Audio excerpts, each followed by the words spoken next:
Welcome to the Great War Discussion Group. In the 100 years since the end of the war, revisionist historians have had a field day. They've made academic careers out of trying to figure out who to blame for the war. Christopher Clark wrote a book which blamed it on everybody, called The Sleepwalkers. John Dos Passos wrote a book that called it Mr. Wilson's War, which I personally think is a little bit of a stretch. However, at the end of the war, nobody had a whole lot of doubts about exactly who was to blame for the war.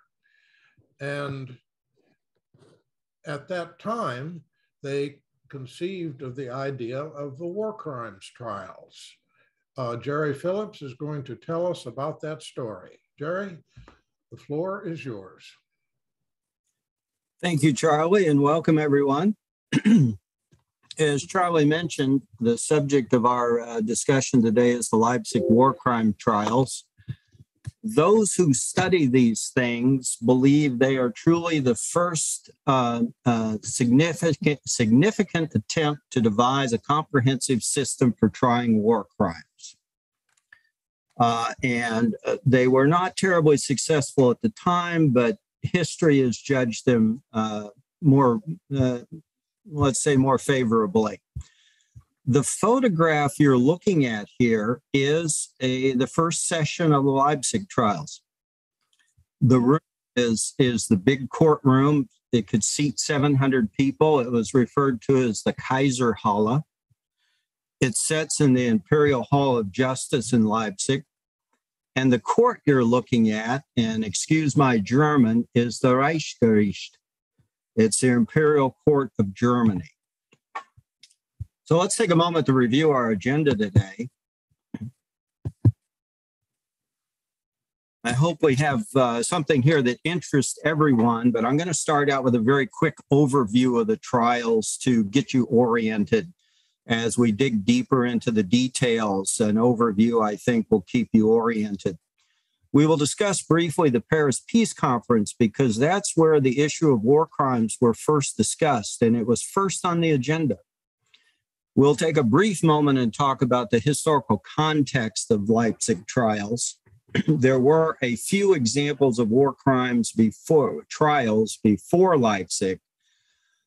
They didn't have much influence on Leipzig, but one of them in particular had influence on the Nuremberg trials. We'll spend a little time talking about the case of the Kaiser, Emperor Wilhelm II. He was really public enemy number one after the war.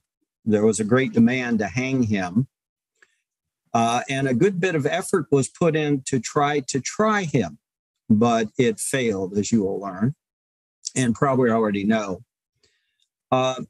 We will focus on two of the cases of the Leipzig trials. There were 9 cases. I discuss each one of them in my paper, but we simply don't have time today to go through each one. But I'm going to focus on 2 cases. They were controversial then and now. One of them continues to be the subject of discussion, particularly by naval historians. These 2 trials, one involved the killing of French soldiers very early in the war, of French wounded soldiers and prisoners of war. And the other one involved a submarine attack, a German U-boat attack on a hospital ship. We will touch briefly on the Armenian massacres. Theodore Roosevelt called this the greatest crime of the war. It was not discussed at Leipzig. It had the Armenian massacres, or it's now referred to as genocide, was the subject of trials in Istanbul, Turkey in 1919 and 1920. And we'll briefly discuss those. And finally, we'll end up with a discussion of the legacy. One prominent historian who's studied Leipzig believes it's the prologue to Nuremberg. It was the beginning of the concept of how do you go about trying war criminals. Just briefly, I give you my disclaimers here. All views and errors are mine. Nothing's attributable to the museum. I'm an amateur, so I do all this for nonprofit educational purposes. I'm going to start with my overview. And I'm going to show you various photographs throughout the presentation because I think photographs I enjoy them, and I think they give you a wonderful sense of themes and ideas. And I have this photograph here because I wish somebody could tell me where the cameraman is standing when he took this shot. That is, to me, a remarkable photograph, and that is a French aerial observer in 1918. So let's do a very quick overview of the Leipzig trials to get you oriented what we're talking about. These trials occurred in May, June, and July of 1921 in Leipzig, Germany. Leipzig, Germany is all, let's say, about 30 to 50 miles southwest of Berlin. The trials were, the subject of the trials, the accused were 12 German soldiers and sailors. They ranged in rank from a lieutenant general to a private. They were charged with a variety of things, but their charges range from murder to insults. And believe it or not, nobody was convicted of murder. At least 2 were convicted of insults. The trials were controlled by the Germans, and you're probably going to ask, how did that happen? It's a long story, we will tell you. But the trials were conducted very differently than what the Allies had intended, and there was significant political reasons for that, and we will discuss that as well. Fighting with my cursor here, I've got it. The results of these trials, there were 5 convictions and 7 acquittals. The sentences range from 6 months to 4 years. The 2 defendants or accused that were given the 4-year sentences, they were 2 submarine watch officers. They escaped within a year with assistance, and their convictions were later overturned on appeal. So what's the legacy? The quick legacy is this. The French were appalled by the results and actually withdrew their observers from the trial at one point, the trials. The British, however, and we'll go into this, why they thought this, thought it was a sincere effort to get at the truth. They thought the trials were much more valuable than the French did. The Germans never approved of the trials. The public and the political institutions believed it was merely motivated by revenge or vengeance, particularly by the French, and they termed it victor's justice. The major historians of the war who have written multi-volume or multi-page histories generally overlook the trials or just give them a passing footnote or a few lines. Legal scholarship, however, on the Leipzig trials is very robust. The most recent article came out in April of this year. The first article came out in 1921, right after the trials ended. So legal scholars have spent a great deal of paper and pen on the Leipzig trials. And one historian, legal scholar, believes it's the prologue to Nuremberg. I want to give you a quick review of the historiography or the reference books. I do this up front because I'm going to reference these articles, or pardon me, these authors and these books throughout the presentation. The first book is The Leipzig Trials on your left. That's by Claude Mullins. It was published in 1921. Claude Mullins was a lawyer, a barrister, an English barrister. He spoke fluent German, and he was an observer at the Leipzig trials. This book is his firsthand account. This book is in the public domain. If you're interested in reading it, you can just Google it and get it online. The second book is by an American historian, James F. Willis. He is an historian and a political scientist. He taught most of his career at the University of Southern Arkansas. This book focuses on the politics and diplomacy of the war crimes effort after World War I. This book, I believe, is an expansion of his PhD dissertation that he got from Duke University while he was on a Woodrow Wilson scholarship. This book is an easy read and interesting. The third book is Gerd Hankel. He is a German a lawyer and legal scholar, works out of Hamburg, Germany. And his book is the most detailed and very technical on the legal arguments. So for a lawyer like me, I found his book the most helpful. It's the most recent. And Hankel is an expert in international law. In fact, just to give you a heads up, he supposedly is working on a book that is tentatively titled to come out this fall that's called Putin in Court ? We'll see how that book comes out.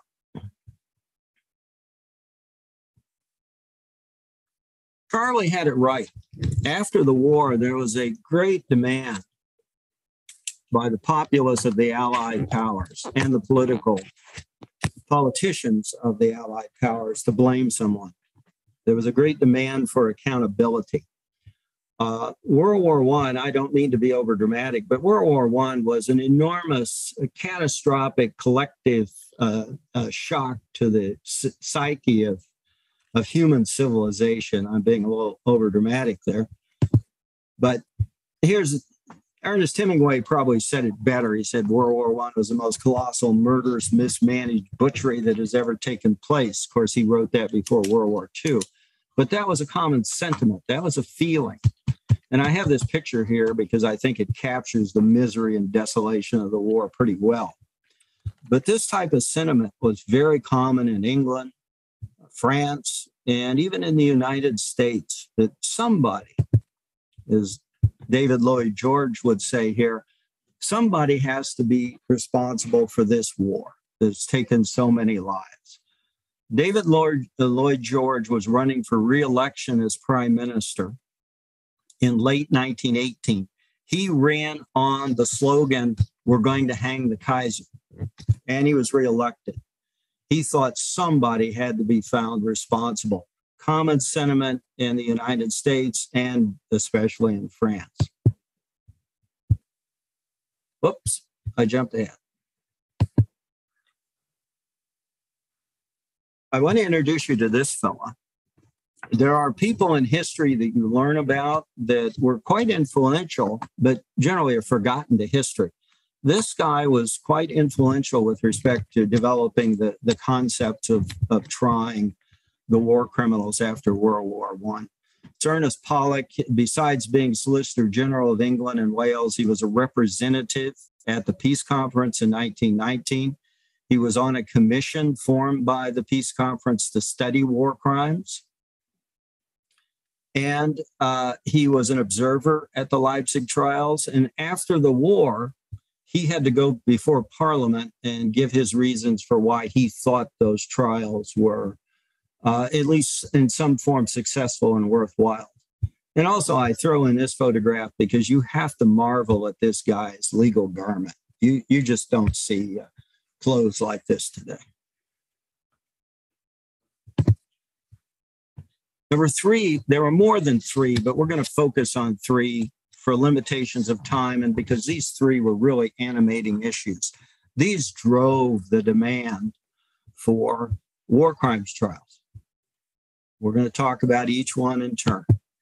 First, here's the Kaiser. He dresses really well in 1905 as well. He was the former Kaiser at the time that the war crimes discussions were taking place. But here is his cousin, King of Britain, George V, calling him the greatest criminal known. Notice he doesn't say he's a bad leader or he's made bad decisions. He calls him a criminal. He was public enemy number one very near the end of the war. And he was driving the discussion of there needs to be somebody held accountable.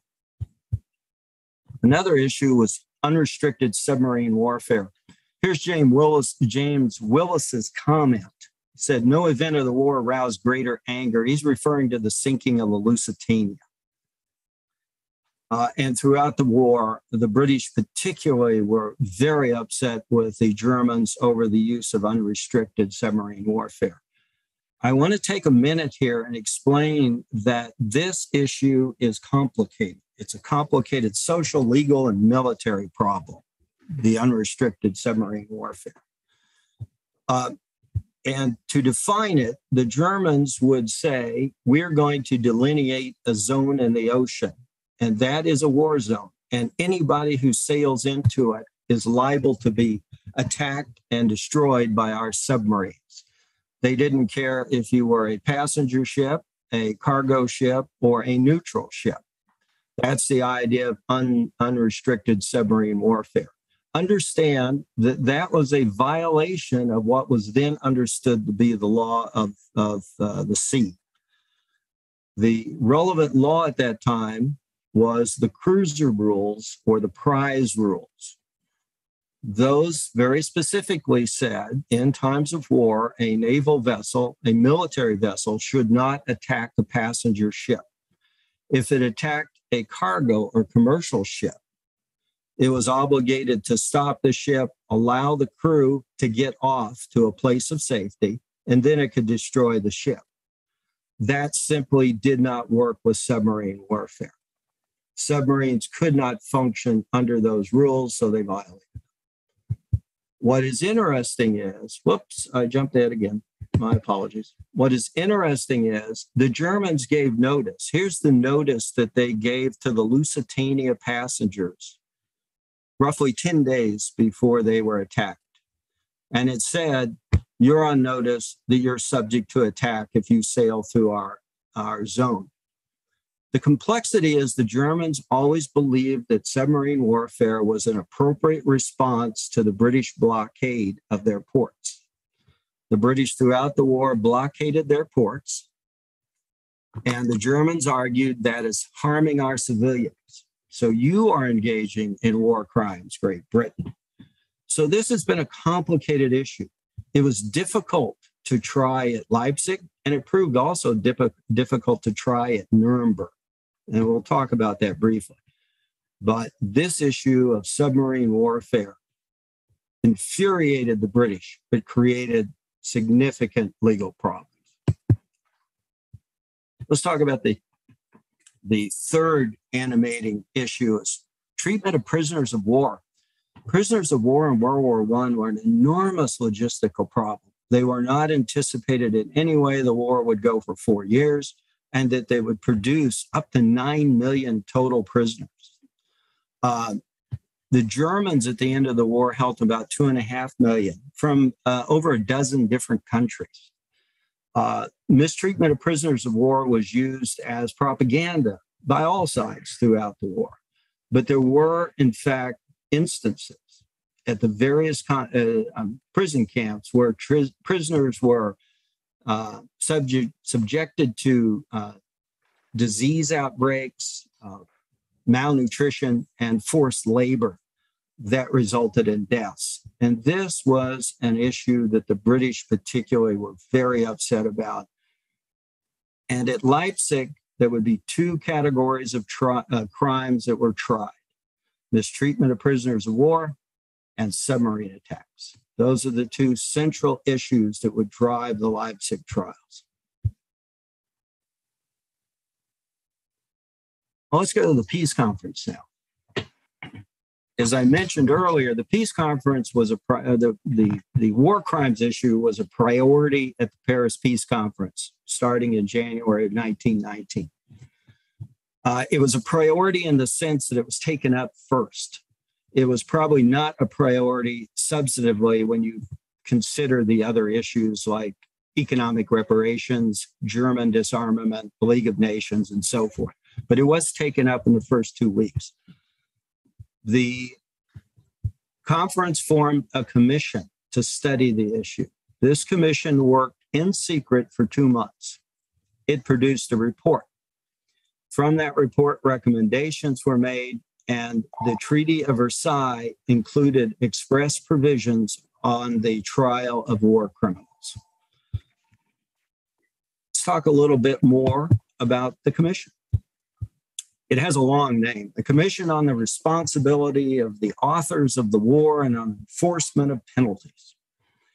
And as I mentioned, it worked for 2 months in secret. It produced a report. It did not produce unanimity. There was a majority opinion and there was a dissenting opinion, 2 dissenting opinions. For the most part, all sides agreed that there should be war crimes trials. The dissents involved how to deal with the Kaiser. And we'll talk about that in a minute.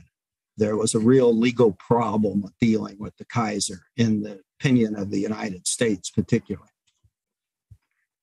On your right here is the first page of the report. You can pull this offline. The majority report is actually interesting, or the majority opinion. It's actually interesting reading. The dissenting opinions are technical legal stuff, and I wouldn't recommend them. But you can find them online. I have the site right here.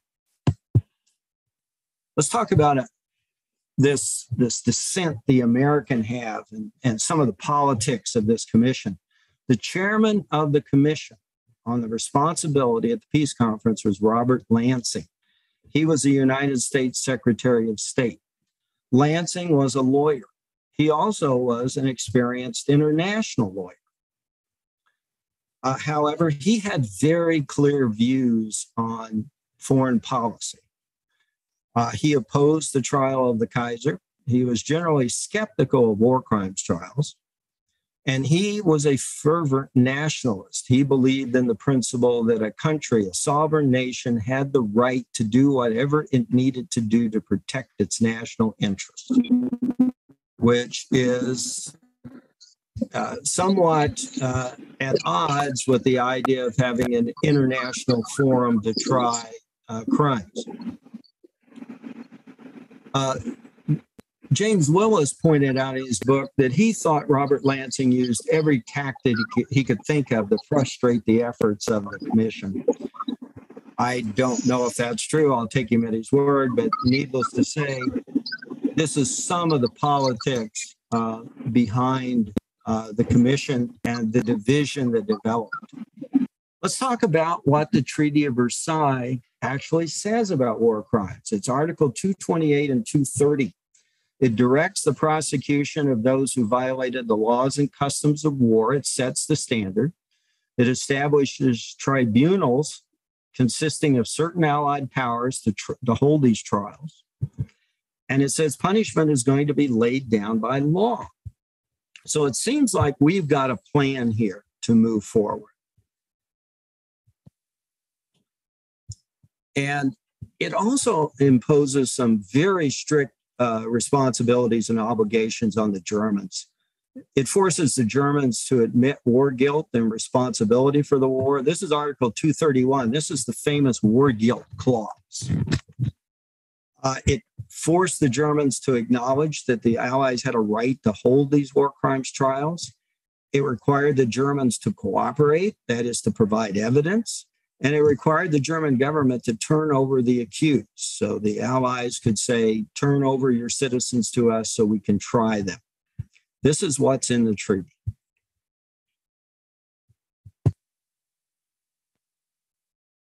I want to give you, I want to use the next two slides to give you very divergent opinions. Here's a very nice painting by a guy named William Orpen. Orpen was one of the foremost artists on the Western Front. He was an Irishman, but he worked for the British government, British Army in World War I, and he has many paintings from the Western Front. He portrays a Germany here. This is the way I see this painting.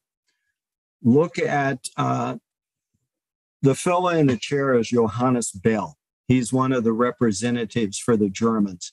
He is bent over, bowed down. You can hardly see him. He's hidden by the chair, and he has to have somebody help him sign the document. This, to me, displays an impression that the Germans are totally beaten, defeated, and humiliated. That's how I read this painting. The Germans didn't agree. Here they are protesting the Treaty of Versailles in May of 1919. As you can see, they are not humiliated or beaten down. By the time of 1921, the Germans might be many things. When they get to the Leipzig Trials, the German populace is going to be belligerent, antagonistic, and uncooperative. So hold those thoughts. because I want to take you on a short diversion now before we get to the trials. The question always is, what came before Leipzig? Were there trials before Leipzig? And what are the laws and customs of war? And what were the real problems at Leipzig that they had to deal with? And really the first incident, according to all historians, the first real trial that you might call a war crimes trial was in 1494 with Peter von Hagenbach. And we'll talk about him because his case was cited at Nuremberg. 500 years later, it was used at Nuremberg as precedent. But let's talk about what went before Leipzig. It'll be short because there wasn't much. Here are the war crimes trials as best anyone knows before Leipzig. You've probably heard of a couple of these. The first three I'm going to go through very quickly. They all involve the killing or mistreatment of prisoners of war or civilian combatants. Breaker Morant, you've probably heard of him. There's a movie about him from 1980. He was an Australian cavalry soldier fighting under British command in South Africa. He was charged with two other officers of killing Boer soldiers and civilians that supported the Boer cause. He was tried by a British court-martial. He was convicted and executed. Henry Wirz was often referred to as the second most hated man in America in 1865. John Wilkes Booth was number one. Wirz commanded the Andersonville prison camp during the Civil War, at which at least, the numbers are hard to know, but at least 13,000 Union soldiers perished through just horrible conditions. He was tried by a military court-martial. He was found guilty and promptly hanged. They didn't waste time in 1865. He was hanged within 2 months of the verdict. The next guy you probably never heard of is Samuel Champ Ferguson. He was a Confederate guerrilla who fought in Tennessee. He claimed that he had killed over 100 people personally. He was only charged with killing 52. And of that number were wounded African-American soldiers and their officers. He was tried by military court-martial, found guilty, and hanged. Van Hagenbach is the interesting case. This is the one where historians think this was the first effort really to deal with war crimes. Hagenbach was a knight who served under Charles the Bold of Burgundy in the late 15th century. Charles the Bold was in a quasi-war with parts of Germany, what are now Germany, and he wanted Hagenbach as one of his knights to subdue an area that's now the Alsace-Lorraine area. Hagenbach was to go in there and administratively control it. He did, and he was exceedingly heavy-handed and engaged in a number of brutalities, which were reported to the Holy Roman Empire. That organization, or it was near its end at that time, but the Holy Roman Empire, that empire, had him arrested and jailed in Breisach, Germany, just on the Rhine River, a few miles north of Basel, Switzerland. And they put together an ad hoc tribunal, one just for the reason of trying Hagenbach. They pulled together 26 judges from the various governmental areas of the Holy Roman Empire. They tried him. There were formal charges. He had a defense lawyer. He was tried and he was found guilty and he was sentenced to death. He was not promptly executed. He was tortured first. They had different rules back then. But Hagenbach is significant because it introduced certain concepts that are used today. I'm not saying it applied them well. I'm saying it started to wrestle with these issues. Hagenbach said, "You can't charge me of anything. I'm acting under the authority of my leader, that is Charles the Bold, and I'm just following his orders." This is sometimes called the superior order defense or the Nuremberg defense. I'm only following orders. This was, as far as anyone knows, the first time a tribunal, a judicial group of people started to question the idea of when is an order something you don't have to obey if you are in a military organization. This is a complicated issue because all military organizations are based on the very fundamental principle that you obey orders, that it's necessary to obey orders. But are there some that are of such a nature that you can legitimately refuse to obey them? Difficult issue. But they introduced the idea here, just the idea. Also raised the issue of command responsibility. That's a modern term, but for those of you out there who've been in the military, you understand it, that a commander in time of war may be held criminally liable for acts of his subordinates. And they pointed that out to Hagenbach. He could not say, my men got carried away when they were murdering and raping and looting. He had some responsibility. And the court in Hagenbach said, look, you're a knight. You have some obligation to these citizens. Introduced the concept. And also talked about what we now call conventional war crimes. War crimes is a difficult concept because in war, killing is legal. You can get a medal for killing. You can become a war hero. So when is it not legal? And it's a difficult concept. But they applied the idea that in war, certain acts might be criminal. These were only the beginning of thinking about these things. But this is why Hagenbach is important. These issues would all trouble the Leipzig court.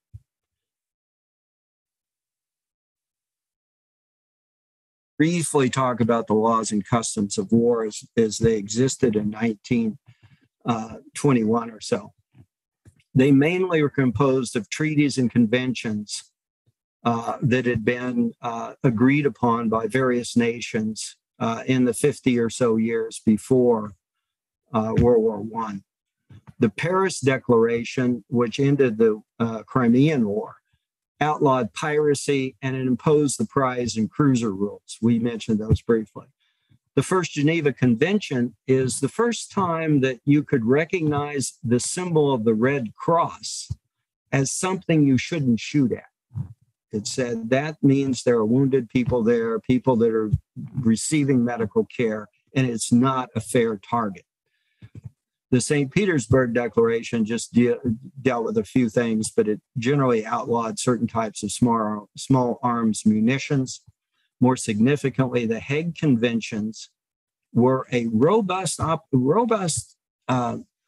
attempt to establish very definite guidelines on how you deal with prisoners of war and on outlawing certain weapons. And one of the weapons these conventions outlawed was poisonous gas. That was not an issue at Leipzig. Both sides used poisonous gas and they ignored the convention. Here's the modern principles of war, just to give you a comparison. The first two were developed at Nuremberg. They were not in existence at Leipzig. The idea of crimes against peace or creating a war of aggression. The second idea came out of Nuremberg, crimes against humanity, genocide. Nuremberg also defined very clearly what's a conventional war crime, and it can take many forms. And also today we have very clear statements and rules on the humane treatment of prisoners of war. And that started with the 1948 Geneva Convention. These principles we have today, these modern principles, were really not in existence as we understand them in 1921. Let's talk about the Kaiser. We've given you a very brief preview or review of what happened before Leipzig. We talked a little bit about war crimes. So let's talk about the Kaiser. The Kaiser presents a unique problem in 1921. Is it a war crime to start a war?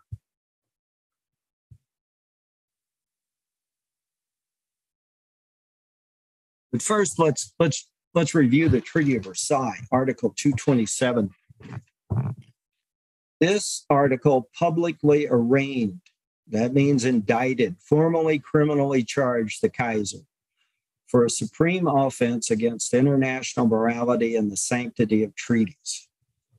Note those words. They're pretty vague and broad. There's a reason for that. The article also establishes a tribunal consisting of allied powers to try the Kaiser, and it is to be guided by the highest motives of international policy with a view to indicating the solemn obligations of international undertakings and the validity of international morality. This language was a compromise between the Allies and the United States, and I'll explain why in a minute. And the tribunal also was to fix the Kaiser's punishment. That was the plan, to try the Kaiser. It didn't happen. The Kaiser completely avoided trial. And here he is in 1933, enjoying a very comfortable lifestyle.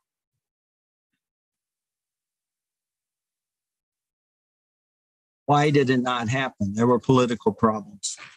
Firstly, the Allies became divided. It seems as intense as their feeling was to prosecute him, that intensity ended within 4 or 5 months after the beginning of the peace conference. Britain simply began to lose interest in political will. David Lloyd George became concerned with other issues. There was considerable instability in Germany, which we'll talk about. There was a tremendous instability in Eastern Europe. And the communist revolution in Russia was quite strong. And it was very clear the communists were taking over Russia. And there was enormous fear that the Russians were going to, or the Bolsheviks were going to take over Germany and perhaps part of Eastern Europe. And they just didn't think that trying the Kaiser at this point would be a good political move. The Americans, and I have a typo here, sorry. The Americans always thought it would set a bad precedent, and it was unsupported in law. The vague language you saw in the Treaty of Versailles was Robert Lansing arguing, you can't show any law under which you can legitimately try the Kaiser. So if you want to try him, you're going to have to come up with some other idea. And that's why they that's why they appealed to these grander ideals of the sanctity of treaties, the morality of international undertakings. Generally, an indictment, you state the law very specifically. Couldn't do it. Now let's talk about that. Legal obstacles. Is starting a war a crime? Well, it certainly wasn't in 1914. There was nothing in treaties, conventions, or on the books that said a sovereign leader could be tried after the fact for starting a war, if in fact you believe the Kaiser was the one who started the war. He always claimed he was acting in self-defense. Well, can you make it a crime after the war ended? Well, that's an ex post facto law. It's prohibited by the United States Constitution, so the U.S. wasn't in favor of it. The British didn't favor it. The French, however, were willing to consider something. They were saying, this is a new circumstance, which they were right. They argued, well, this is unprecedented indeed, and maybe we ought to come up with a different solution. But they were outvoted. Then the question is, what law did he violate with the conduct of the war?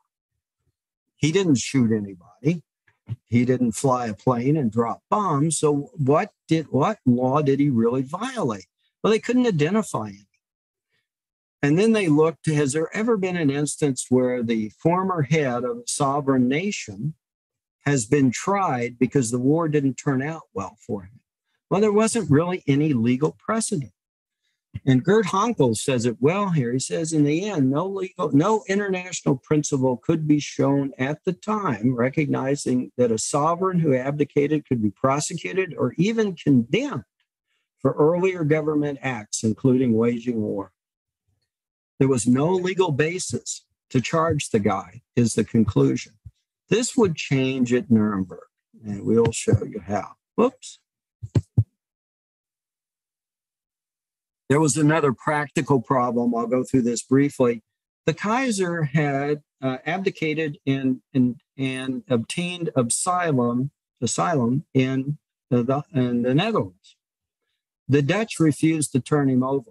The Treaty of Versailles specifies that the Allies are to demand his extradition from the Dutch, and they did. And the Dutch said, we're not a treaty, we're not a party to the treaty, we're neutral. You have indicated no basis to extradite him. You can't tell us what crime he violated. And by the way, we granted him asylum. We have a long history of granting refugees from political persecution asylum. We're not turning him over. So the Kaiser lived in this very nice home for 24 years until his death in 1941. I don't mean to be too flippant, but the Kaiser is living proof of the adage that it's better to be lucky than good. So what next? We can't get the Kaiser. So they pretty quickly forgot the Kaiser, the Allied powers, principally the French, the British, and the Belgians. They said, let's forget the Kaiser. So they moved to what was called the Long List.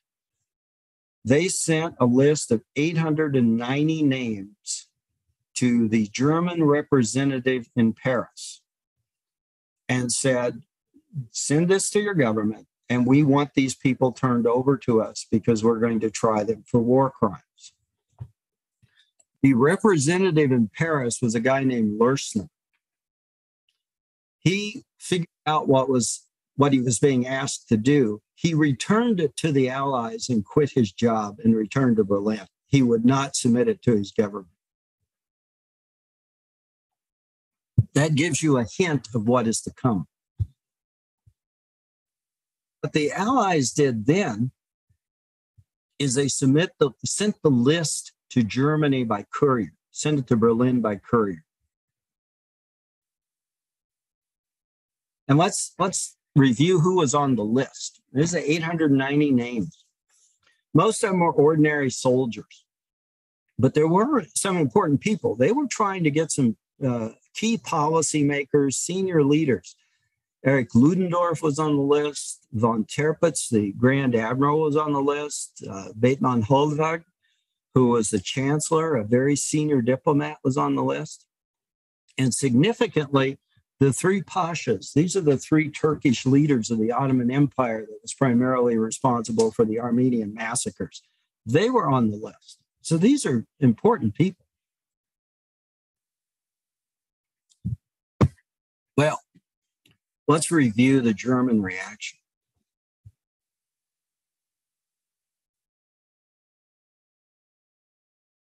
Newspapers were indignant.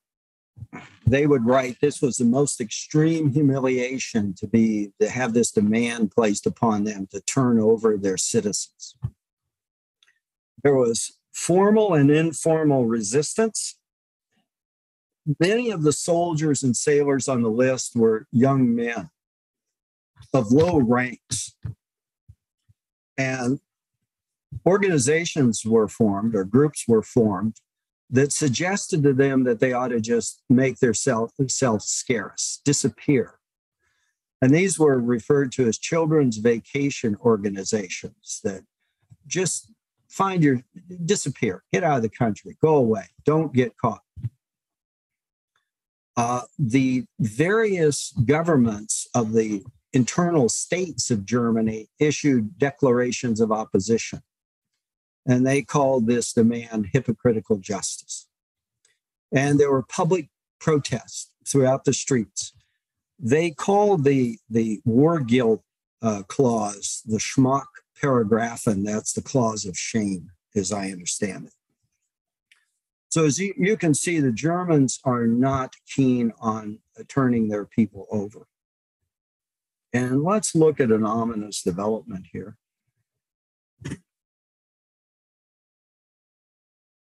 These two individuals met at a protest rally protesting the Leipzig Trials. And it was the same year, it was roughly late 21 or early 22. Hermann Goering joined the Nazi Party. But these two met at a protest. They were dead set against the Leipzig Trials. So what happens now? Well, a compromise was reached. The Germans became a little nervous. The government, the German government became nervous. And they said, we're going to have to do something. The Allies are insistent that they try some German soldiers and sailors. We got to do something. So they went to the Allies and said, give us a shorter list. No important people. We're not trying any generals, any key generals, I should say. We're not trying any politicians, but give us a shorter list and we'll try them in our courts under our law. And the question is, why did they do it? Well, they feared that the French, who were still very antagonistic to the Germans, might begin some sort of military action in the Alsace-Lorraine area. And they were also hopeful that they might talk the Allies out of reducing some of the economic reparations that the Treaty of Versailles imposed on them. I don't think it worked, but that was their hope. So what did the Allies do? Well, they met in London in 1920. The British, the French, and the Italians met. The United States was not there. They agreed to accept the German proposal. They called it a noble gesture on the part of the Allies. They recognized the terrible state Germany was in. So they said they would accept it. But they sent a list of 45 names. It's now from 890 to 45. And they called it the test list. They were going to test Germany's sincerity. Are they really going to try these people? So they sent a list of 45. They, however, said, we're going to reserve the right to withdraw from this proposal if we think you're not doing it right. That probably was a hollow threat. They never did, but they claimed to. And they said, we'll send observers so we can monitor what you're doing. So that's how we got to Leipzig, going from trying to get the Kaiser, going to 890, going to down to 12 eventually. So let's see what's changed here. And I have to use a Robert Burns quote here, because what the Allies wanted to do, they did not succeed at doing. One year, in mid-1919, they were going to hold the Kaiser responsible. 1 year later, he totally avoids trial and he lives peacefully in Holland. They were going to form tribunals controlled by the Allies. 1 year later, they're going to accept tribunals controlled by the Germans. Law, judges, prosecutors, everything is going to be done by Germans. They were going to go with international rules, the laws and customs of war. They ended up with German law. And remember, Germany was required to cooperate under the Treaty of Versailles. In the end, they resisted as much as they could. So that's where we are, a big change. So now we're in Leipzig.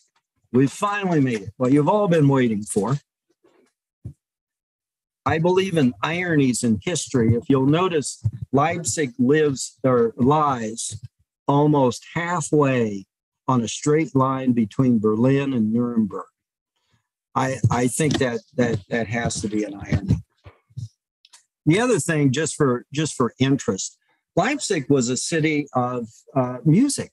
I didn't realize this until I was reading about it, but this is a composition by Bach. Bach died in Leipzig. Richard Wagner was born in Leipzig. Felix Mendelssohn had a conservatory and music school there and performed there. Robert and Clara Schumann were from the Leipzig area, and Clara Schumann taught Johannes Brahms. So Leipzig has a rich history in music. But that's not why we are there. We're there because of the Imperial Hall of Justice in Leipzig. that's where the Reichsgericht would sit. This is the building as of 12, 15 years ago. It looks, as far as I can tell, just like the building did in 1921. It was partially destroyed in World War II, but rebuilt. So this is where the trials will be held. Here are the defendants. I'm giving you this list just to get an idea of the names, because my bet is you've never heard of any of these guys. There's nobody famous, nobody of any policy making or decision making significance. And these are the defendants who were charged with some form of mistreatment of prisoners of war. Here are the naval defendants. They were charged with submarine attacks on hospital ships. Notice the two last ones, Dittmar and Bolt. They were added by the Germans. The Allies did not ask to prosecute those two. There's a reason for that, and I'll explain it in just a minute.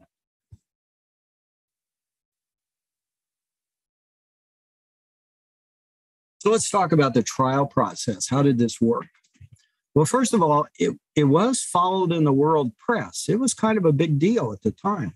Over, I believe, 80 different newspapers had reporters at the trials at one time or another.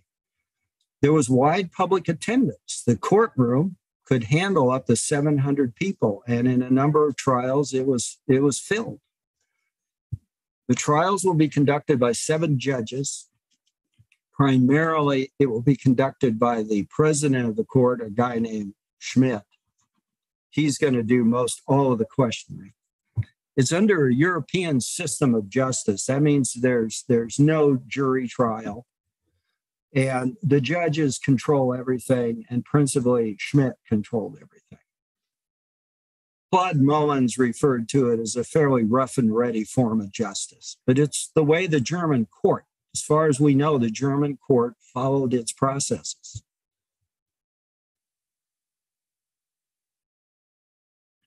We're going to focus on 2 cases.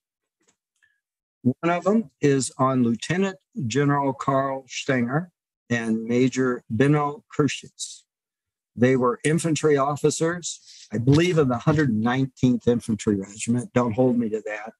They were charged with ordering the killing of wounded French soldiers and POWs. This occurred very early in the war. It occurred in August of 1914. Notice the numbers by Stenger. 1 indicates the number he was on the long list. So he was number 1 on the list of 890. He was number 8 on the test list of 45. The French wanted Stenger very badly. They heard reports of what he had done very early in the war, and throughout the war, they wanted him brought to trial. The next trial, trial 9, we're going to talk about, the primary suspect is Helmut Patzig. He is a submarine officer. He was number 9 on the long list. He's number 1 on the test list. He was very badly wanted by the British. The other 2 fellows here charged were watch officers or lieutenants, Dittmar and Bolt. Patzig could never be found. He was never brought to trial. The Germans investigated this trial and figured out very quickly that it was a war crime and somebody had to be held accountable. So they independently charged the 2 watch officers. The Allies probably didn't even know who they were. They didn't name them. The Germans added them because of the Patzig problem, and we'll discuss him in a little more detail. Let's go to the Stenger-Kirschitz trial. The orders that Stenger was alleged to have made. From now on, no more prisoners will be taken. All prisoners, wounded or not, are to be taken care of. And he also issued the order, all prisoners, including the wounded, are to be killed. Those captured in large numbers are also to be killed. No living enemy is to remain behind us. Gert Hankel has apparently studied the original record of the trials. He believes both orders were heard by many witnesses and confirmed by a French investigative commission. There seems to be substantial evidence that Stenger gave these orders. However, if you, some of you are lawyers out there, and if you know how trials go, things change. Here's the setting, and this is how it starts off. This is a very important trial to the French. They had been following it since 1914. They thought it was a perfect example of the early barbarism that Germans had displayed in the attack, first on Belgium and then into France.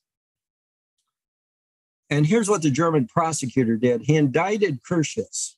He said, yeah, we think he gave an order. They did not indict Stenger, the one who purportedly originated the orders. They asked the court to confirm his innocence.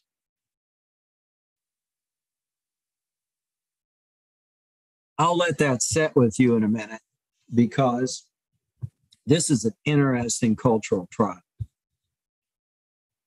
Here's what happened, or pardon me, let me back up and say this was a big deal.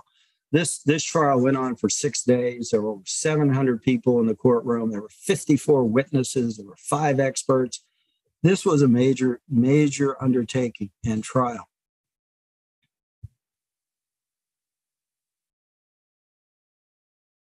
Now, this is kind of a busy slide here, but we'll work through it. Germans had done some pretrial investigation. The pretrial testimony was orders had been given. There was clear testimony, orders had been given. Hankel reports this, having looked through the records. At trial, testimony changed. They couldn't remember the orders. They were confused about the orders. And of course, nothing was in writing. Now, the people mainly testifying here are German soldiers subordinate to General Stenger and who are still in the army. General Stenger testified, and he said he didn't give the order. He thinks what happened was there was confusion. That he said you could shoot a wounded French soldier if he shot at you first. That's what he claimed he said. And the Germans also complained that the French didn't fight fair, which I find this fascinating. The French unit that was fighting the Germans in the first month of the war was an Alpine unit. One of their tactics was they would climb in trees and shoot the Germans as they walked under the trees. The Germans were appalled by this. They thought this was a violation of all rules of honorable conduct and just couldn't be tolerated. So they believed the French were unchivalrous. There is some reason to believe that Stenger just got mad and issued the order, but who knows? Here's Major Curtius. He heard the order. He conveyed the order down the line. He said he also talked to another officer that heard the order. And he confirmed, yeah, prisoners were shot and killed. And he said he passed the order along. He admitted it. Here's Stenger's response to Curtius' testimony. He said, Curtius suffered a disturbed mind, and others testified to his nervous agitation. This is interesting. There were 2 events in play here. They occurred about a week apart in August 1914. In the first event, Curtius appears to have been just doing his job. In the second instance, there is testimony that he was under considerable distress and had acted out of control. So there was testimony to that effect. Haig's lawyers argued, or pardon me, Stenger's lawyers argued that the Hague Convention are only general guidelines. They're not binding. They pointed out there are really no rules of war, except, of course, when the French are shooting at you from trees. And he said, whatever I did was I protected my troops. Those were his defenses.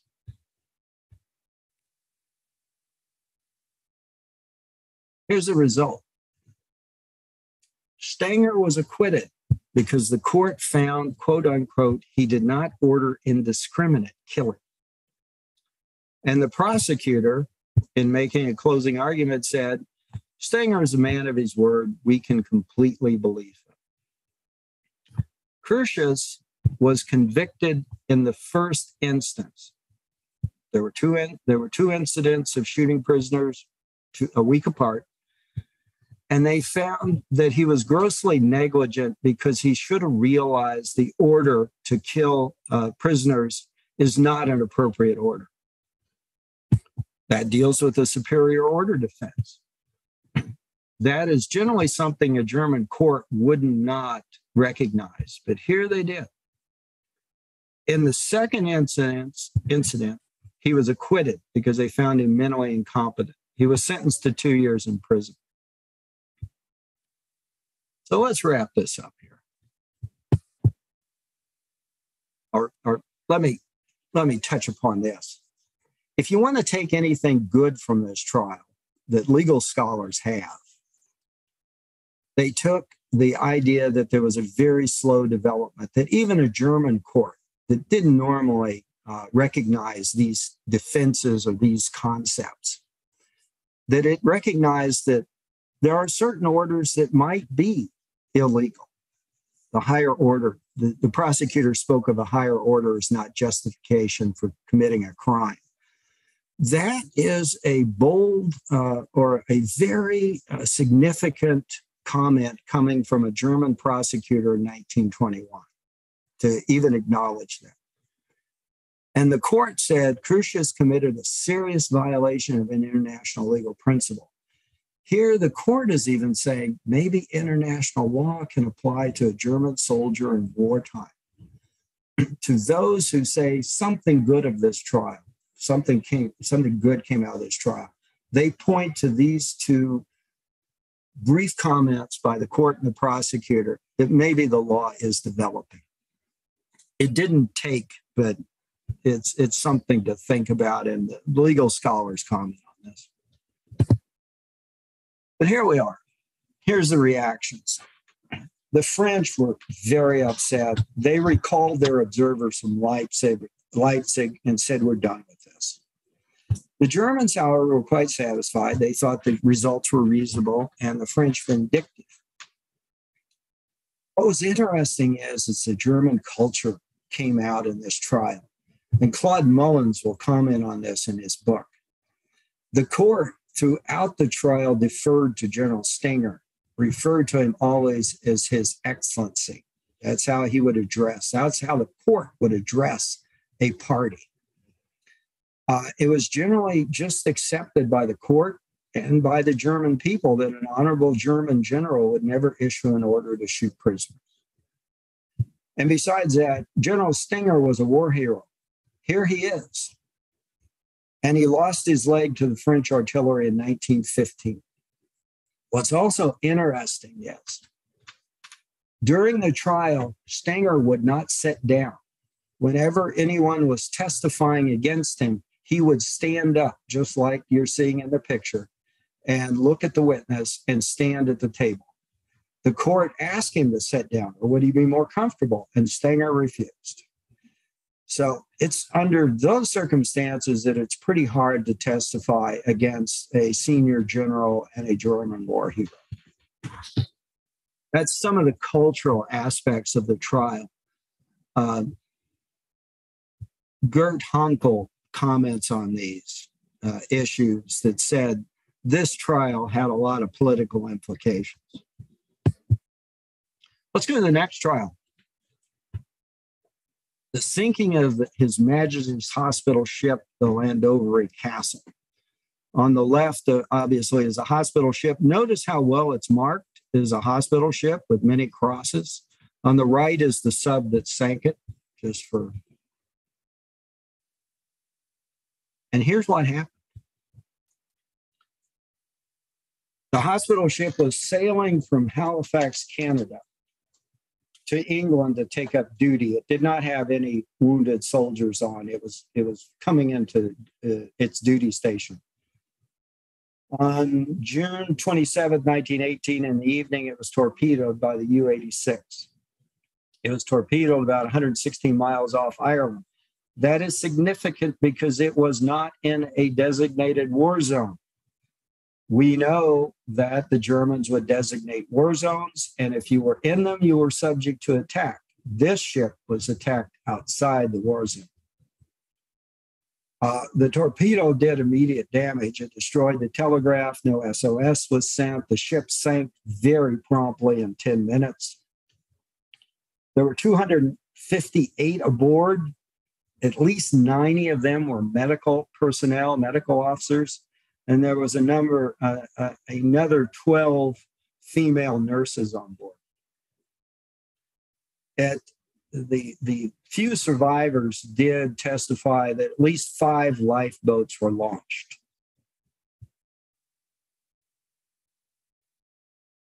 There was no doubt in the record that the submarine knew it was attacking a hospital ship. It had followed it for a while. But then after the ship sank, the U-boat came after the lifeboats. It tried to ram them and otherwise harass them. At one point, it pulled alongside one of the lifeboats, pulled some of the Canadian medical officers off the boat, off the lifeboat, took them into the U-boat and interrogated them, and then finally returned them. Interestingly, one of the officers broke his foot when he was dragged across the U-boat deck. He traveled 7,000 miles from Vancouver, Canada, to testify at the Leipzig Trials. And in 1921, traveling 7,000 miles from Vancouver is a long trip. After the officers were returned to the lifeboat, the submarine pulled back and started shooting at them with its deck gun. Finally, one lifeboat escaped. It was able to put up a sail and got off at night. And finally, 24 were rescued within 48 hours off the coast of Ireland. In all total, 234 died.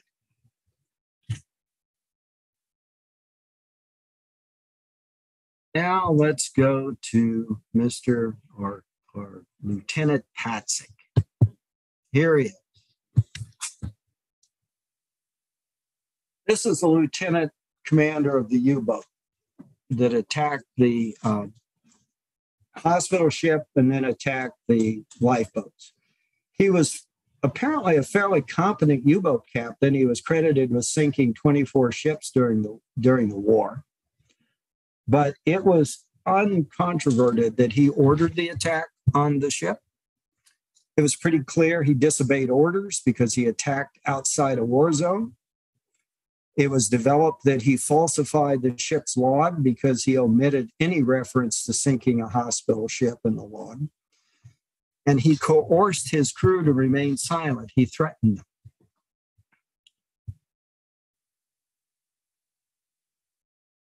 Here's what happens. Patzig avoided arrest.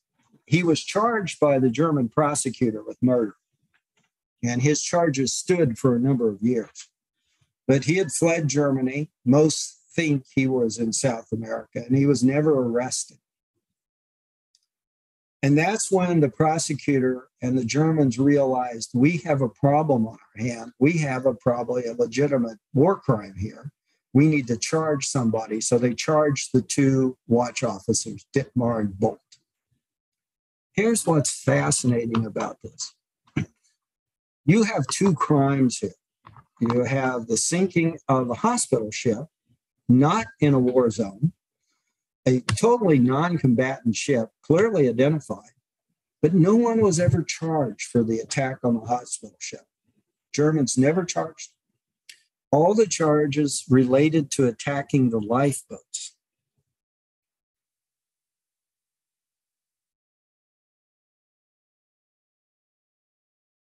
Here are the final results.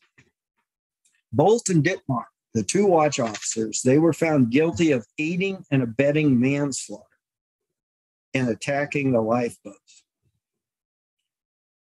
5 years later, Patzig shows up. He sends a letter saying the officers were not responsible. They should not be held liable for their actions. In 1928, the convictions of Bolt and Dittmar were reversed. And also remember, I told you earlier, they were supposed to spend 4 years in prison. They escaped within the year with assistance from naval officers, they think. So they served very little time anyway. But in 1928, their convictions are reversed. 1928, 1930, the German government passed a new law, and it defined what Patzig had done in attacking the hospital ship as a political act. It wasn't a criminal act. He was justified in doing it under the circumstances. So in 1930, the court dismissed all the outstanding charges against Patzig. He returned to Germany. He served in the German Navy in World War II. He was a trainer of U-boat officers and sailors. And he died at 93 in 1984. Here's what the court said. And with a result like this, you kind of have to be philosophical. So I'm giving you a little Aristotle here. But the court deemed the sinking of the lifeboats as not premeditated. It said it was unwise. But the court did say that Patzig committed manslaughter against international law. And it said the subordinates were guilty because they obeyed an illegal order to attack the lifeboats. The court, again, is suggesting these new principles. It can't come to grips with them fully, but it is suggesting that these principles that we first began understanding 500 years ago might be applicable. Uncle was very disappointed in this result. He said what this was really a harbinger of the Nazis. He said not only did a crime go unpunished, that was the sinking of a hospital ship, but he said when they changed the law, they in essence declared that it didn't happen. And he said this was a very bad omen for German law, and it paved the way for the Nazis. This trial is still a subject of scholarly work. You will see naval articles about this trial and this incident as recent as just a few years ago. So it's still discussed by scholars and historians. Let's wrap this up on Leipzig and talk about some general observations. Most people thought the results were unsatisfactory. Germans didn't like them. They thought the sentences were too harsh. They thought it was vengeance. The Allies thought the sentences were far too lenient, and the trials simply were not satisfactory.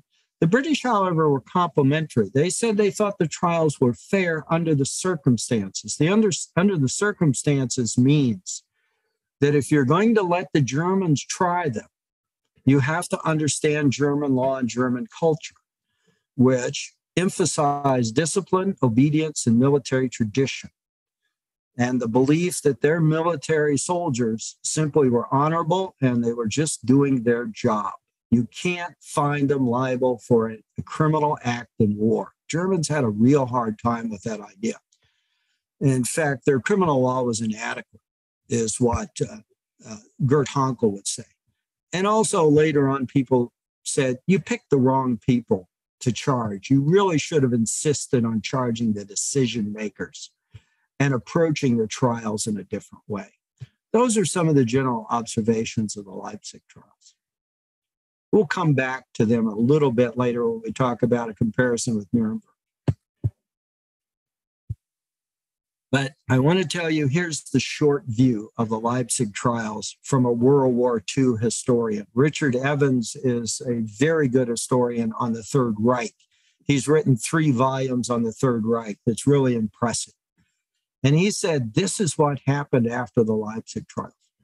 The idea took root in Germany that the whole concept of war crimes, indeed the whole notion of laws of war, was a polemical invention of the victorious Allies based on mendacious propaganda about imaginary atrocities. That's pretty profound. And that is the way Nazi Germany acted. Here's the long view. This is what James Willis said in 1980 or so when he wrote Prologue to Nuremberg. He said, the effort to punish war criminals in World War I really marked the appearance of a new design for a world order. It was the prologue of a revolutionary development in international law. If you consider the law today, he's probably right. That it did change a lot of things, and it certainly affected how Nuremberg came out. I told you we would talk about the Armenian massacres very briefly. I will. This is a photograph of a village where the people are being called together. They're going to be taken outside of the village. From what I understand, this photograph was taken within hours before they were all executed.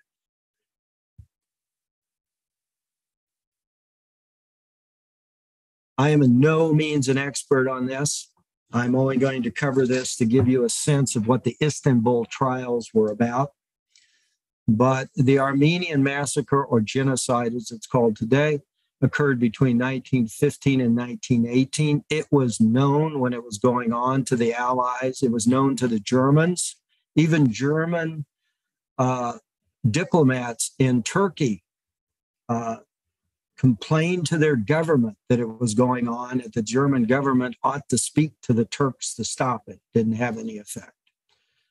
The numbers vary widely. They're hard to get a handle on, but the books I read, between 600,000 and 1 million died.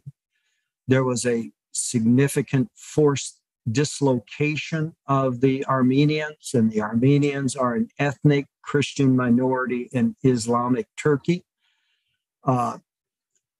At least 800,000 were forced to leave their homelands. I have seen larger numbers.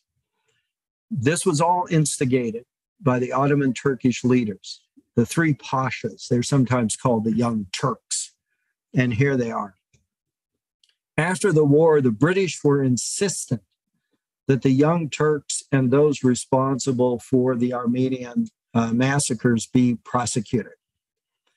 They forced the then Turkish government to convene court-martials, which they held in 1919. Also, the Treaty of Sèvres, which the Ottoman Empire signed with the Allied powers in 1920, ended the war for the Ottoman Empire.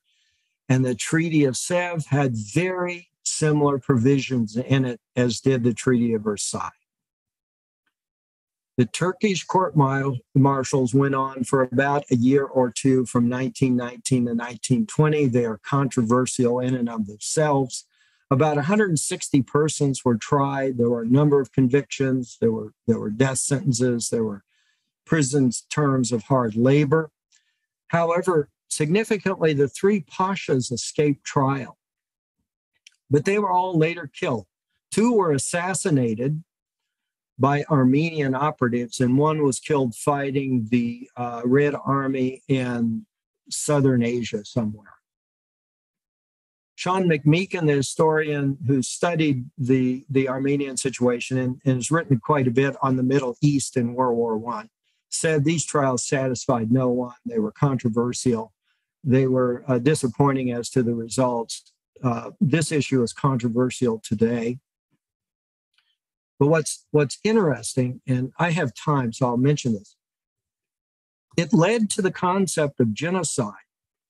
One of the Armenian assassins who killed Talat Talat was in Berlin, and he was assassinated by an Armenian in 1921 in Berlin. He was placed on trial in Berlin, and he was later acquitted, actually, for insanity. He wasn't convicted, but it was very clear he assassinated this guy. But the trial of that Armenian assassin fascinated a Polish lawyer, a guy named Limpkin, I believe, Rudolf Limpkin. And his work led to the coining of the word genocide in the mid-1940s. It was through his study of that ancillary trial to the Armenian massacres that has produced the concept of genocide today, that term.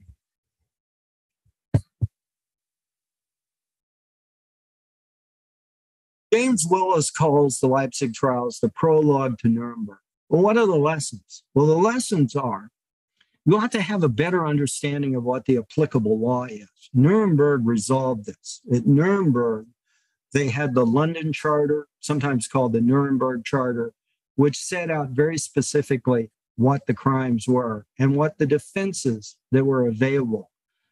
The defense of superior orders at Nuremberg was not accepted. You could use it to mitigate your punishment. You could not use it to mitigate your guilt or your culpability. You need to select the defendants appropriately. You need to go for the higher level people. The victors have to administer the trials. You're always going to have the complaint, it's victor's justice, but if you allow the losers to administer the trials, and one recent scholar has pointed out the fallacy of doing that, you're not going to have satisfactory trials. And if you're going to charge people with war crimes, serious war crimes, you need to punish them accordingly. 6 months in prison is simply not a satisfactory deterrent to this kind of behavior.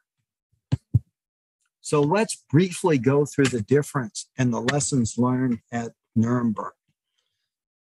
On the left are the judges at Nuremberg.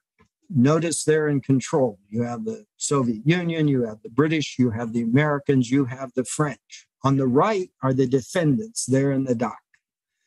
And they're all there together. They're not trying them separately. These are the major war criminals. Nuremberg consisted of a set of trials. It was about 13 or 14 different sets. The first group were the major war criminals. Those are the people you think of when you think of Nuremberg. And these are them on the right. And I'm always struck by the number of military police surrounding them. You know who's in control of these trials when they start. Nuremberg went for the top people. Rudolf Hess here received life imprisonment. Early in the war, he was second behind Hitler in the Nazi Party. They went for Hans Frank, Governor General of Poland. This guy's an interesting fellow. He also solved another problem that they had at Leipzig that they didn't have at Nuremberg. Frank kept meticulous records of everything he did in Poland. He had voluminous diaries and memos. Very quickly, the Allies got them all. So they had voluminous documentary evidence of the stuff he did in Poland for 5 years. Hanged. So 2 mistakes you don't make at Nuremberg. You get the top people and you secure the documents. You do not rely on the Germans to do it for you. Top SS official. Here's Ernest Kaltenbrunner. He was tried, hanged. The fella in the middle, Kaltenbrunner is on the left. The guy in the middle is Himmler. Himmler truly was the head of the SS, but he committed suicide before he could be tried. Senior diplomat, foremost diplomat in Nazi Germany, tried. He was hanged. They went for the senior army general, Keitel, chief of the armed forces, tried and hanged. They went for industry leaders. Here's Adolf Albert Speer, armaments minister, 20 years imprisonment. Erhard Milch had his own set of trials. He wasn't one of the major war criminals. He was a part of the Milch trials. He was a part of the Luftwaffe that was involved in slave labor. And here you even have Willy Messerschmitt. I'm sure you've heard of him. He was tried by a specialized court after the Nuremberg courts, a denazification court, and he received 2 years of imprisonment. So they're going after all the key fellows. And here we have the Hermann Göring, who joined the Nazi Party while protesting the Leipzig trials. He was sentenced to death, but he committed suicide before they could get to him. Here's the interesting fellow that brings us back to World War I, Karl Dönitz. Here's a picture of him as a watch officer on the U-39 in World War I. He was a U-boat officer in World War I. His boat was sunk in the Mediterranean. He was a prisoner of war for a period of time. And he commanded the U-boats in World War II and later commanded the entire German Navy. Notice he was charged with waging unrestricted submarine warfare, and he was found not guilty at Nuremberg. I mentioned early on, dealing with this issue is complicated. However, he was charged with violating the naval protocols of 1939 and found guilty. What were they? And they were signed by Germany, by the way. They explicitly made the prize rules applicable to submarine warfare. So they made it a requirement that the submarine stop the vessel, allow the people to get off before they could sink them. The Germans, of course, ignored that. Brief mention. Nobody talks about these trials, but these were enormous, far-reaching trials. The International Military Tribunal for the Far East, the Tokyo trials after World War II. And I give you a little bit of Hollywood here. Here's the bridge on the River Kwai. Colonel Saito saying, "Do not speak to me of rules. This is war." Very briefly, the International Military Tribunal for the Far East lasted for 2.5 years. It was an enormous operation. There were over 100 defense lawyers involved. The court issued a 1,700-page judgment. There were 23 high-level convictions. There were 5,700 other persons charged with conventional war crimes. And there were nearly 1,000 death sentences issued, nearly 500 life sentences, nearly 3,000 lesser prison terms. It was an enormous undertaking. People don't mention this. But we go from Leipzig of 12 defendants to something like this, where we have nearly 6,000 defendants tried in 2 years. However, the thing to take from Leipzig, it was controversial. War crimes trials have their critics. It is a complicated area. Here's Harlan Fiske Stone. He was the Chief Justice of the Supreme Court during World War II. Here's his comments on the Nuremberg trials. That there was sanctimonious fraud and a high-grade lynching. He did not believe in that. Interestingly, his colleague, Associate Justice Robert Jackson, was the primary prosecutor at Nuremberg. He believed very strongly in the trials. We come to the end, and here's where we are today. Here's the Peace Palace in The Hague, in the Netherlands. This is the International Court of Justice. This court has its origins in World War I. The League of Nations created what was called the Permanent International Court of Justice. That court was dissolved in 1945 and replaced by this court, the International Court of Justice. This court is in operation today. It is designed to resolve disputes before they get to war. So if there's a boundary dispute, a treaty dispute, you bring it here. It is a part of the United Nations. And as of March of this year, the Ukraine has already filed a petition in this court to deal with Russia's aggression.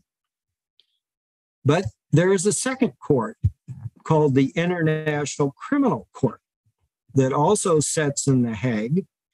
It does not sit in such a beautiful building. It sits in a modern building. But that court was formed in 2001 pursuant to the Treaty of Rome. It tries and deals only with war crimes. It is not accepted by all nations. The United States is not a member. Russia is not a member of that court. But it has a robust budget of over 100 million euros per year. It has a team of judges, prosecutors, and investigators, and it deals solely with war crimes. If you watch the news, occasionally you will see in Ukraine a person with a jumpsuit on that says war crime investigator. Those are most likely people sent from the International Court of Criminal Justice. So in 100 years, we have gone from Leipzig to very well-established permanent courts of international law to deal with war crimes. So thank you. Hope you enjoyed it. That's all I have today. Jerry, thank you. That was an outstanding presentation about something that most of us before today knew little or nothing about, and yet forms a foundational part of the international order today. Jerry, thank you very much.